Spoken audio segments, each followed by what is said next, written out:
Welcome friends, welcome back to the kitchen, welcome back to Sunday morning in the Old Cookbook Show. We're going to revisit this slim little book called Good Cooking with Yeast by Ambrose Heath. We've cooked out of this book in the past. Ambrose Heath, a very prolific cookbook writer, wrote a lot of these little books. Has kind of a, I would say, not great way of putting together his recipes, in that they're paragraphs and you have to really read through and tease out what the ingredients are. And we'll get to that a little bit later as we get into this. They can be a little bit confusing in the way that they're written. But the recipes in this book are incredibly easy. This is a beginner's bread baking book. At the beginning, he really goes to great lengths to say, forget the gatekeepers. Sort of, brush all of those people aside that say that if you don't do it this way, you're going to fail. If you don't do this, you're going to fail. If you don't do this, you're going to fail. Just get in the kitchen and bake with yeast and make some yeasted breads. It's not that difficult. And all of the little things that are going to make your bread better along the way, they will come with experience. You don't need to learn all of that stuff right off the top. And in fact, worrying about a lot of those things stops a lot of people from getting in the kitchen and experimenting. And baking bread like this is one of those things where you have to learn along the way. I've never made something like this. We're going to make it's called unneeded bread. This is a recipe from 1944. And I've never baked this particular type of unneeded bread before. And if you started baking no-knead bread during the pandemic, you know that you make a sloppier dough. You leave it overnight, sometimes in the fridge, and then the next day you bake it. This one, within about an hour and a half, we should have this in the oven. So, in order to make this bread recipe work, there are some things that it tells you to do. Warm the flour in the baking tins, froth up your yeast separately, make the dough wet enough to be slippery, and remember that whole wheat dough must never be kneaded and only requires a few minutes to mix. Now, it tells me to warm some things over the oven. It is over 40 degrees in the kitchen here today. It's like 36 or 37 outside. It is hot. So I'm not going to go through a lot of that warming process. I understand why that warming process is there in order to keep things moving along quickly. But at 40 degrees here in the kitchen, it's going to move along quickly anyway. So first up, I've got some whole wheat flour, and to that I'm supposed to mix in some salt. And here's the first problem with the recipe. The first mention of the salt is it telling me to mix the salt into the flour, and it gives no indication of how much salt. So what I've done is, as with a lot of older recipes, this was going to make a lot of bread. I don't need that much bread. I've cut the whole thing down by a third. Using my knowledge of other bread baking, I have sort of figured out how much salt I think we need for this. And so I've put that in. I will, of course, list that down below. We've got that mixed in now. Now it tells me to put some of the water in a pudding basin and then mix in the yeast and the sugar. There's no real need to do it separately, and there's no real need to do it separately with a small amount of water and then mix it into the larger amount of water. We can just mix it all together at once. So it tells me to use Barbados Muscovado cane sugar. I didn't have Muscovado. I have Demerara from Jamaica. I think that's going to be just fine. So we're going to put that in. I think the salient point is that it's a dark brown sugar. I'm not supposed to mix it in yet. Now I'm going to put in the yeast, and we're going to let that yeast bloom. It says 10 minutes to froth up. I did a little bit of math. So I brew beer. Check out our beer brewing channel elsewhere on YouTube. I did a little bit of math. That much sugar in that much water with that much yeast would actually kill the yeast. That much sugar, that much yeast in the amount of water that it tells me to do it in would for sure kill the yeast. So that's why they're asking me not to mix it together until it's frothy and not to mix it together until we immediately dump it into the flour. Everyone's worried about the salt killing yeast. you should be equally as worried about the amount of sugar you use, because you can over sugar your yeast, slow it down, and ultimately kill it. Okay, it's frothed up nicely, so we get in with a spoon, we mix in the sugar to dissolve it, and then immediately we go to the flour,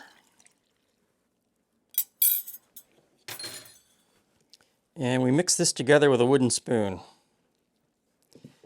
Now, I've got extra water here. Here's why. The recipe says the resulting dough should be wet enough to be slippery. Most bread is too dry. And that's true. Most beginner bread loaves do have you mix everything too dry because it's easier to handle. If you're kneading it and shaping it, it's much easier to handle a drier dough than a wet dough. Wet dough or a higher hydration dough usually, if not always, gives you a better resulting bread. Anyway, this is not wet and slippery at all. And this is the part of baking, and especially bread making, that is an art rather than a science. Unless you're using exactly the same brand of flour that was used in this original recipe in 1944 England, you will have to adjust your amount of water. And there's no way to use the exact same brand as was used in the original recipe in 1944 England because of advances in genetics of crops between 1944 and 2025. It's completely different. There's always going to be a difference in the type of wheat that is used. Different types of wheat will react differently or have different absorption values of water. How it's ground is going to change. There's so many variables that this next section is about you trying to figure out, or me trying to figure out, how much water makes it slippery. So we add just a little bit at a time. If you're unsure, do it by the tablespoon or even by the teaspoon. Mix it in with your wooden spoon and see what happens. And I'm going to tell you, just an extra tablespoon of water was all I needed to make a dough that's slippery. I would say that dough is slippery. Don't be intimidated by that at all. You're going to be okay. A little bit at a time. If you've never done it before, teaspoon at a time. If you've done it before, tablespoon at a time, or free pour it in. Even if, I think, with this, given what the instructions are, even if this was a little bit too sloppy and you aired on too much water, you're going to be okay. It's going to be fine. Totally, completely fine. So now it tells me to grease 3 loaf tins. Cut it down by a third. I only need 1. So we're supposed to spoon this in. There's no kneading. There's no shaping. It's kind of like baking a cake. So here we go. We'll spoon it in.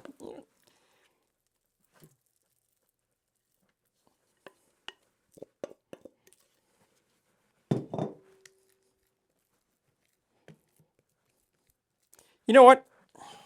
I might have needed just a little bit more water. We'll find out when it's done. Anyway, so at this point, I'm supposed to put this over a little bit of heat. You're supposed to put it over your stove. They're assuming that you've got a stove with constant heat being given off. And 2 feet above a low gas flame, cover with a cloth and leave for about 20 minutes for the dough to rise by about 1/3. So the dough should rise to the top of this tin, given where it is right now. Really hot in the studio. I'm just going to put a cover over it and we'll leave it for 20 minutes, but that 20 minutes is just a guideline. Could take a half an hour or more.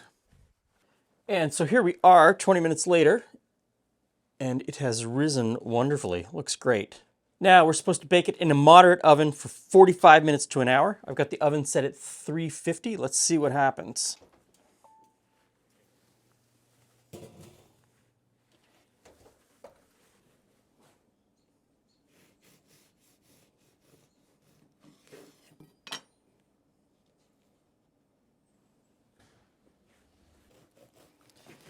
Hey, Jules. friends. Hey, Glen. Another bread? Bread. Okay, so in 1944, Mrs. Doris Grant wrote a little book called Our Daily Bread, and among much interesting matter described an unkneaded loaf which is eventually called the Grant Loaf. I give you the Grant Loaf. So you watch me make this. From the time I started to the time it went into the oven, 1 hour. Wow. It is. 1 hour, no kneading. Even if you had to go to the grocery store and buy everything, you could probably have this loaf in the oven in an hour and a half. Assuming it's warm enough. Well, there's instructions on how to adapt for midwinter? How to do it midwinter by putting it over your stove and yeah. There you go. Oh.